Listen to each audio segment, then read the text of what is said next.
Thinking about the aspect of research as it relates to, we're going to have a lot more knowledge as it relates to the conditions that we operate in, but really the key is that we have to be able to translate that from the research to the field so that we can truly make a difference in the field. And I don't think it should be lost on any of us sitting in this room and our cohorts that are participating in the other evolutions.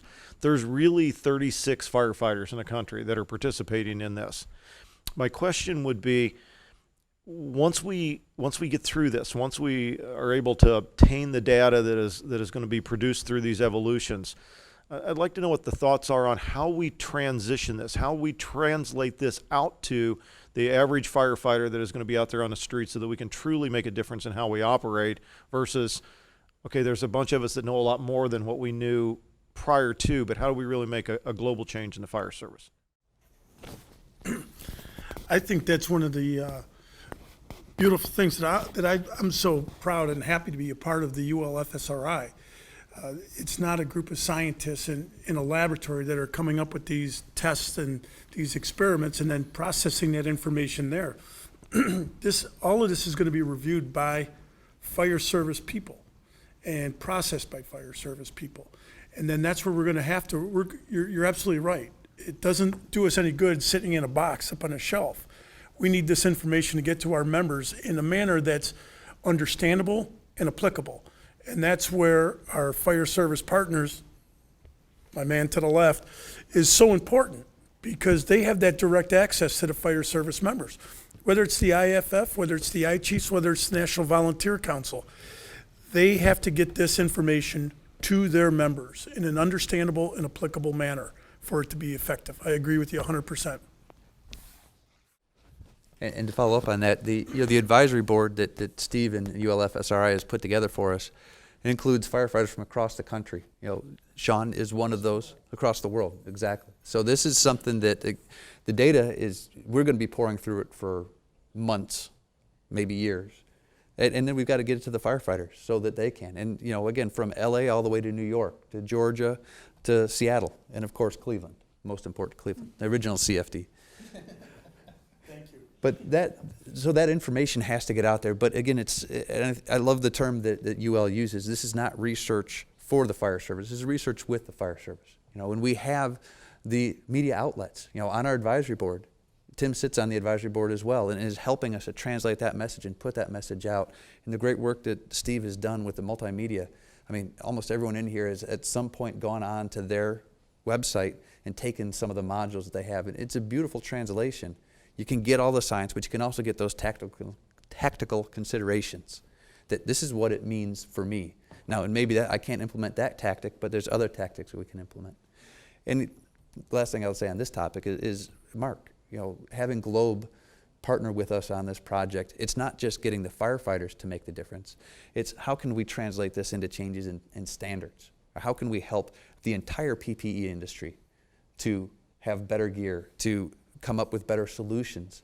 And going back to the holistic approach, we got to make sure that we're not increasing protection in one area at a consequence for some other area. And if we did just focus on one thing, we run that risk. By trying to look at this holistically, looking at the temperatures, looking at the cardiovascular, looking at the chemical risk all in the same study, it really helps us to do that in a complex manner. Gavin, you mentioned standards, so I might as well.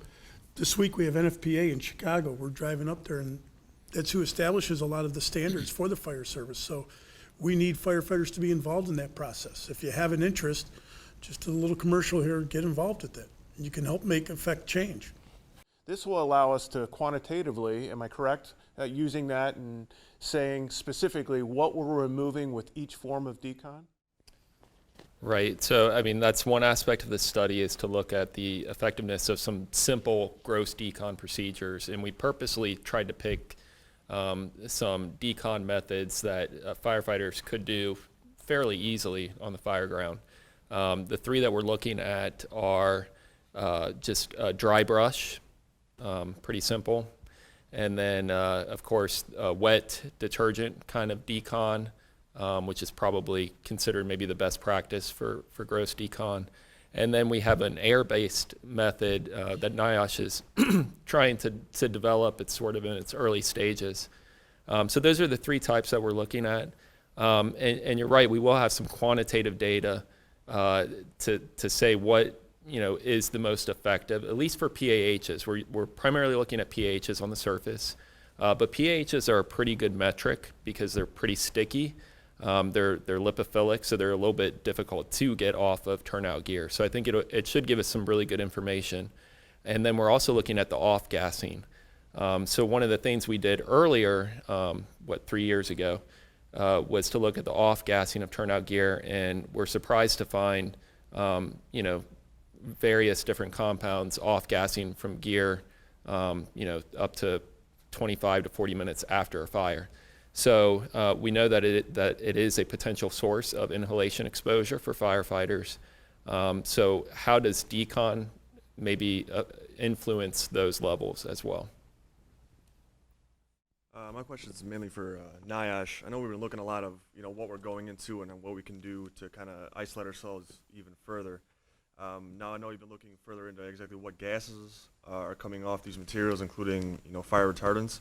Is there any effort with this data that we're going to gather in maybe putting limits on what they can put in the materials that are going into these houses to try to fight it from both ways and fight it from that end, and then is that a kind of a losing battle? That may be a question for the union here. I know it's something that well, it's interesting. There's Congress right now is debating a TSCA, and that's a bill that is really supposed to look at all those the toxicity of some of the flame retardants and some other chemicals there too. And what our position is at the IAFF is that we want to flame retardants. We want them to be safe flame retardants. And is there a product out there that can be safely used to treat the furniture?